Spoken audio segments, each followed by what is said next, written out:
Thank you very much for coming along today. My name is Michael Karam. I'm a Lebanese wine journalist. I've been writing about Lebanese wine for about 11 years now, and about once or twice a year I come out with the UVL on the road to help talk about Lebanese wine and spread the word. It's a road I make no bones about. I enjoy doing it. I believe in it passionately. I think that Lebanese wine needs all the help it can get in kind of, you know, just getting out there and getting people to taste it and being told about it and having the message, the wonderful message about Lebanon, you know, kind of pounded out there. I'm going to tell you two stories, basically, that represent the genesis, if you want, of the modern Lebanese wine industry. One story is based on innovation, another story is based on conflict.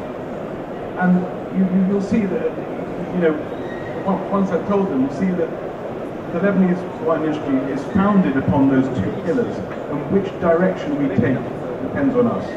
The landmark year in the development of Lebanese wine and Lebanese wine making, it was the year when the Jesuit monks in Ksara in the Bekaa, what is now Chateau Ksara, Lebanon's biggest producer, decided that they wanted to make a different wine.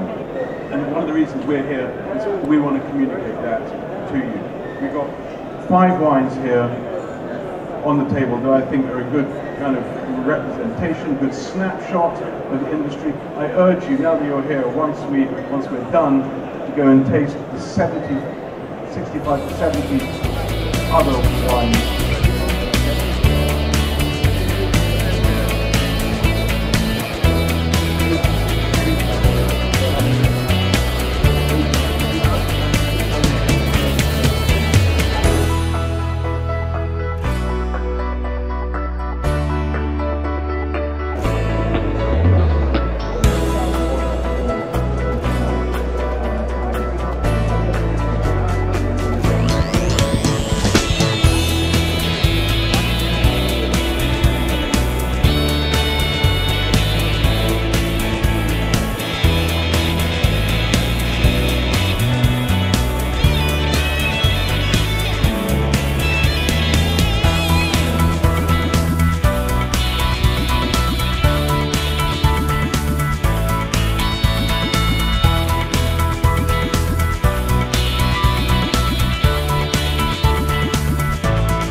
Last year, and it's lovely to share with beautiful people and have wonderful wines.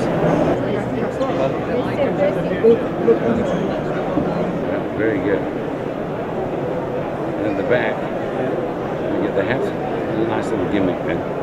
I was born in London in 1949, so I'm not quite the right vintage, but I come back every year and enjoy the wine show and the fair, and the people, and the time, and the experience. And I guess you've made many friends in the wine industry? I have made friends in the wine industry. My neighbours are all wine boys in Stellenbosch, in the Cape, and we're here.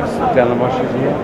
The mountain you see behind you is one part of our mountain, so it's lovely. And you'd recommend the UK wine lovers to come and visit you over in... I think it's a good place to come, South Africa.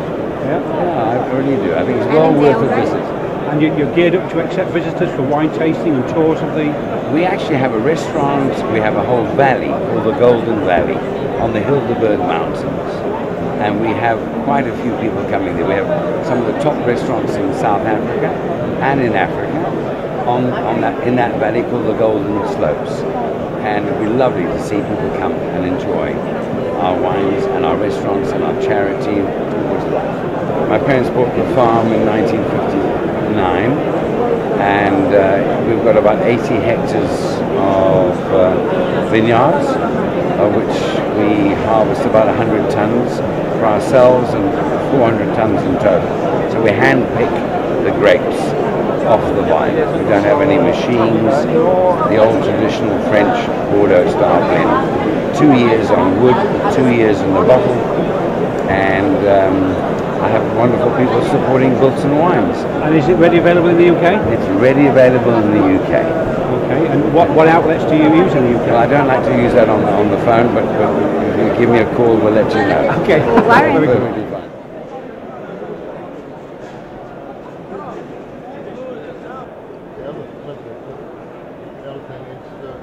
Particularly in Spain, they don't store it.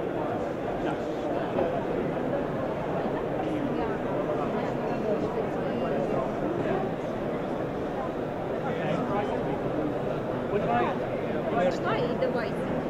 Да? Очень интересно.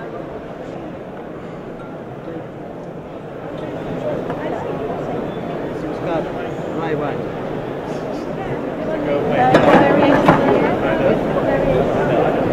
It's Russia, it's an Elcin region. All the wines are dry. We specialize for the Muscat wine because we have over grapeyards in Krasnodar, over the 2,000 hectares. Yeah. It's a branch of the Chakova brewery. In the Chakova we also produce vodka, beer, kvass. Maybe you see in some countries Chakovsky kvass. Yeah.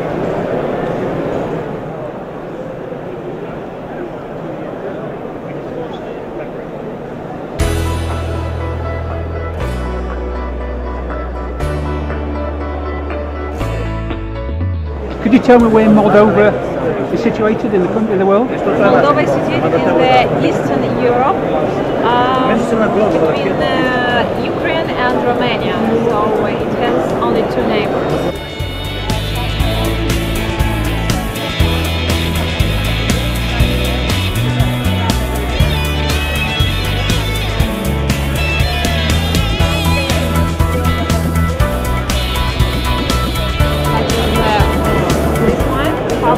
It's semi-dry, natural semi-dry rosé with alcohol 13.5 and a very nice, fresh, expressive taste. Is there a message that you'd like to say to the UK wine buying people about your wines? Yes, I want to say that do not miss the chance to try our wines. And I am sure that you'll find something exotic, new, interesting for the UK consumers. And of course, there is a lot of work from our side, but from the side also of importers, potential importers, to work together to promote and to present these Moldovan wines to the UK consumers. Thank you very much. Thank you and good luck. Well, Michael, as a wine consultant and an educator, can you give me your opinion of Moldovan wine?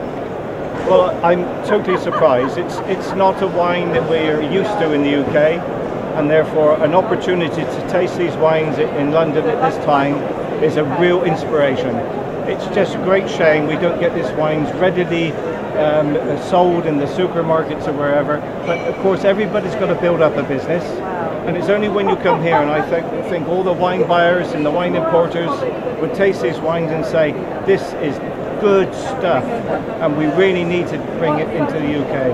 And I've been going around some of the more unknown countries. I haven't spent time with France and Australia and New Zealand this week. I wanted to explore the lesser known countries.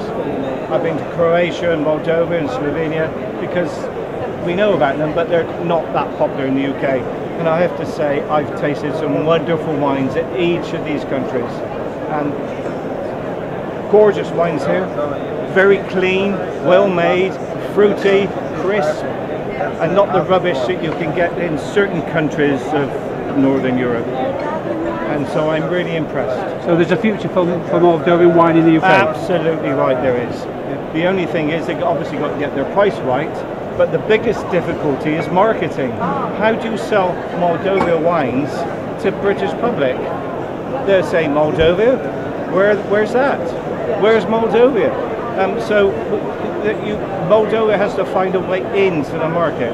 So somebody came up with the idea of doing a wine tour of Moldova to take over people like yourselves and wine connoisseurs, wine lovers to Moldova on a trip to the wineries. That would be a good idea, do you think? Put me on it.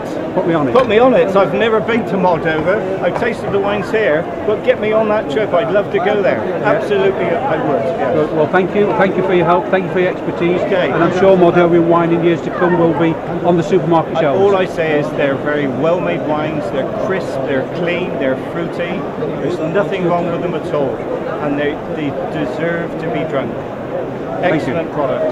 Thank you very much, Michael. Nice to meet you. All right. Biraz daha yakından çek.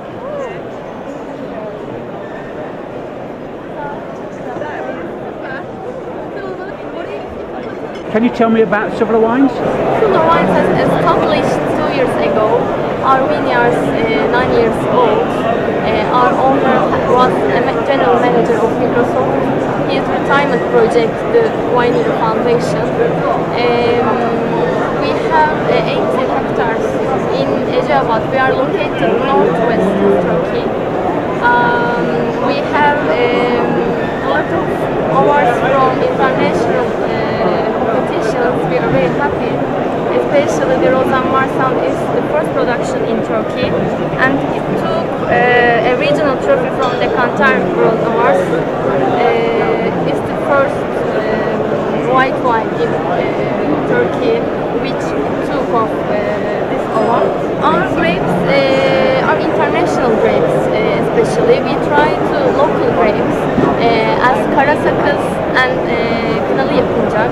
It's very special grapes, but it will start on October, and the Grand Distillery will start in October.